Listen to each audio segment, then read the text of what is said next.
안녕하십니까? 한반도안보전략연구원 국제전략연구실장 김한규입니다.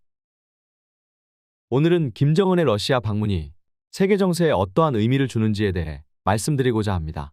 김정은이 지난 9월 12일부터 17일간 러시아를 방문하여 푸틴과 정상회담을 갖고 러시아의 주요 군사시설들을 시찰하고 귀국하였습니다. 김정은은 9월 13일 아무르주 보스토치니 우주기지에서 푸틴과 정상회담을 갖고 러시아의 우크라이나 특별군사작전에 대한 전폭적인 지지 의사를 밝히면서 푸틴의 방북을 초청했고, 푸틴은 김정은의 방북 초청을 수락하면서 북한의 인공위성 등 첨단 기술 발전을 돕겠다는 의사를 밝혔습니다. 김정은과 푸틴의 정상회담은 비공개로 진행됐고, 종료 후 공동성명이나 기자회견도 없어 양자 간에 구체적으로 어떠한 논의가 있었지는 알려지지 않았지만, 북한이 러시아에 포탄과 미사일 등 재래식 무기를 제공하고 러시아는 북한의 정찰위성 확보 및 공군 현대화에 필요한 기술을 지원한다는 데 합의가 이루어졌을 것으로 관측되고 있습니다. 이번 북러 정상회담은 우크라이나 전쟁 장기화로 군사물자 부족에 시달리는 러시아와 연이은 위성 발사 실패로 첨단 군사기술 지원을 희망하는 북한의 이해관계가 맞아떨어지면서 성사됐기 때문입니다. 김정은은 정상회담을 마치고 러시아 극동지역을 시찰하면서 전투기를 생산하는 유리 가가린 공장과 전략폭격기가 배치된 크네비치 군 비행장, 전략핵잠수함이 정박하는 태평양 함대 기지 등을 방문해 러시아와의 군사협력 의지를 과시했습니다.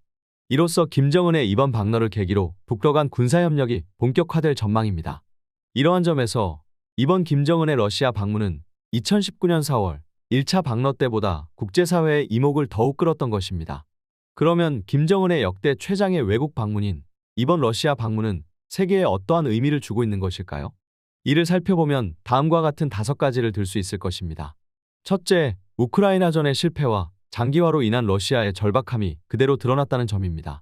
북한의 종주국이었던 소련이 붕괴된 후 러시아는 1995년 북한과의 조소 우호 조약을 파기하고 북한의 무관심으로 대하면서 오히려 한국과 관계를 개선해 나갔습니다.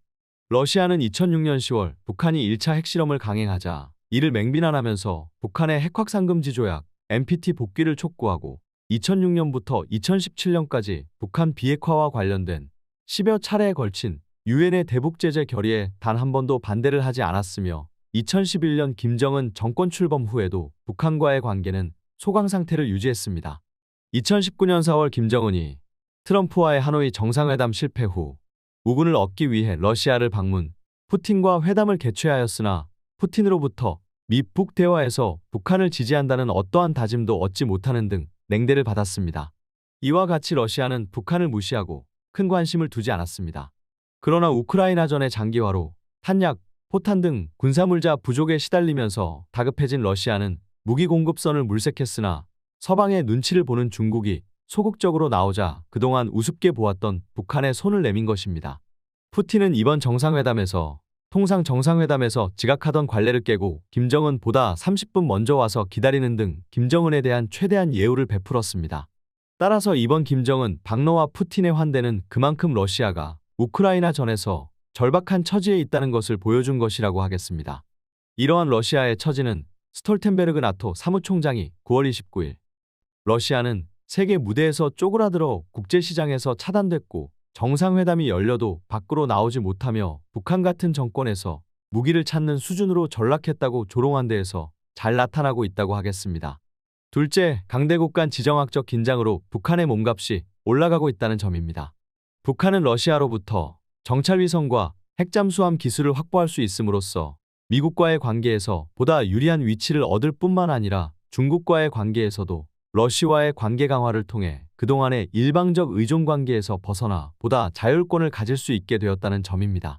그리고 이번 김정은의 방러를 통해 러시아와의 친밀한 관계를 구축, 러시아라는 전략적 우방을 확보함으로써 유엔의 제재 등으로 인한 국제적 고립을 탈피하고 한미동맹 등에 대한 세력균형을 이룰 기반을 마련했다는 점입니다. 이와 같이 우크라이나전으로 인한 강대국 간 지정학적 긴장이 북한에 유리한 환경을 만들어주고 있습니다. 셋째, 중국의 입지가 공경에 빠질 수 있다는 점입니다. 중국은 9월 12일 마오닝 외교부 대변인을 통해 북한 지도자의 러시아 방문은 북러 양국 간의 일이다 라고 언급하는 등 관심이 없는 듯한 태도를 취하고 있으나 속내는 매우 복잡한 실정입니다. 북러 간 밀착 심화로 우크라이나전 종전 협상과 북핵 문제에서의 중재자 역할을 내세우면서 러시아와 북한에게 그리고 국제사회에서 영향력을 행사해왔던 중국은 지렛대가 사라짐으로써 입지가 약화될 수 있기 때문입니다. 특히 러시아의 한반도 개입 공간이 커짐으로써 한반도 지역에서 행사해온 배타적이고 독점적인 외교 영향력이 러시아로 분산되는 결과를 가져올 수 있기 때문입니다. 또한 북러 간 무기 이전 등을 못 본 채 하면 미국 견제를 위해 접근을 강화하고 있는 유럽과의 관계가 악화될 수 있기 때문입니다. 나아가 북한이 러시아로부터 첨단 군사기술을 이전받아 지금보다 더 강력해지면 예측 불가한 김정은이 더욱 도발적인 행동을 할 가능성이 있고, 이는 미국에게 한미일 동맹 강화와 군사력 증강의 구실을 제공할 뿐 아니라 경제 회복 등 국내 문제에 더 집중해야 하는 중국을 곤란하게 할 수 있기 때문입니다. 러시아와는 제한 없는 협력을, 북한과는 순망치한 관계를 강조하면서 북중러 삼각관계에서 지배적인 지위를 유지해온 중국은 김정은의 방러로 인한 북러 간 밀착 강화로 북중러 삼각관계 내 입지가 흔들릴 가능성에 직면하고 있는 것입니다. 그러나 장기적으로는 중국의 주적이 미국이라는 점에서 미국에 맞서겠다는 북러의 다짐에 반대할 이유가 없으며, 결국에는 북중러 삼각관계 강화가 장기적인 국익이 된다는 점에서 북러 간 밀착을 지원할 가능성도 배제할 수 없다고 하겠습니다.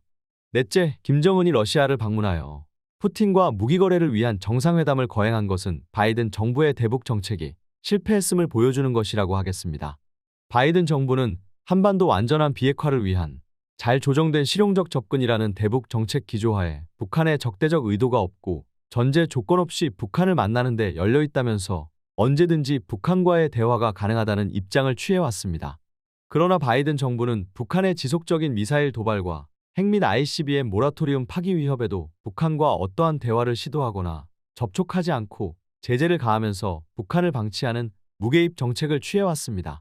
이는 역내 최대 위협인 중국 견제에 집중하면서 북한에 대해서는 스스로 변할 때까지 기다린다는 것으로 오바마 정부의 전략적 인내의 버전2였던 것입니다. 트럼프 정부와 빅딜에 나섰다가 노딜로 끝난 김정은은 진보 성향의 바이든 정부에 일말의 기대를 걸었으나 바이든 정부의 냉담한 태도에 기대를 접고 러시아로 발길을 돌린 것입니다.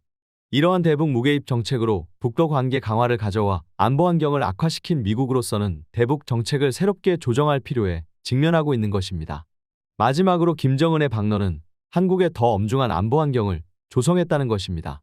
북러 군사협력이 강화되어 북한의 군사력이 질적으로 향상된다면 그만큼 북한의 군사적 위협이 증대되는 것입니다. 또한 중국이 지금은 북러 간 밀착에 불편함을 가지고 있고 윤석열 정부의 전략적 모호성 탈피와 이에 따른 한미일 3자 동맹 강화에 직면하면서 항저우 아시안게임 참석차 방중한 한덕수 총리에게 시진핑이 방한 문제를 먼저 제안하는 등 그동안 약한 고리라고 생각해 오던 한국에게 다시 손을 내밀면서 추파를 던지고 있지만, 궁극적으로는 주적인 미국 견제를 위해 북러 밀착 지원을 통해 북중러 삼각협력체제를 공고화해 나갈 것이라는 점에서 김정은의 방러는 한미 일대 북중러 대결구도라는 신냉전의 본격화라는 엄중한 안보 환경을 한국에게 제공하고 있는 것입니다. 이러한 안보의 대전환기를 맞아 한국은 한미동맹 강화 및 확장 억제를 강화하면서도 북중러 삼각관계의 빈틈을 노려 한국의 활동 공간을 확보하는 통합되고 조율된 대전략을 강구해 나가는 것이 필요하다 할 것입니다. 이상과 같이 김정은의 방러는 역내 당사자들에게 엄중한 의미를 던지고 있으며, 이는 동북아 정세를 요동치게 만들면서 우리에게 보다 담대한 구상과 치밀하고 정교한 전략 강구를 요청하고 있는 것입니다. 그러나 결론적으로 가장 명심해야 할 것은 국가 생존의 핵심은 자강이라는 것을 잊지 말아야 하며, 특히 트럼프의 재등장 가능성에도 대비해야 할 것입니다. 오늘은 김정은의 러시아 방문이 세계에 던지고 있는 의미에 대해 말씀드렸습니다. 세계 정세에 대한 시청자 여러분의 올바른 이해에 도움이 되었으면 좋겠습니다. 시청해주셔서 감사합니다.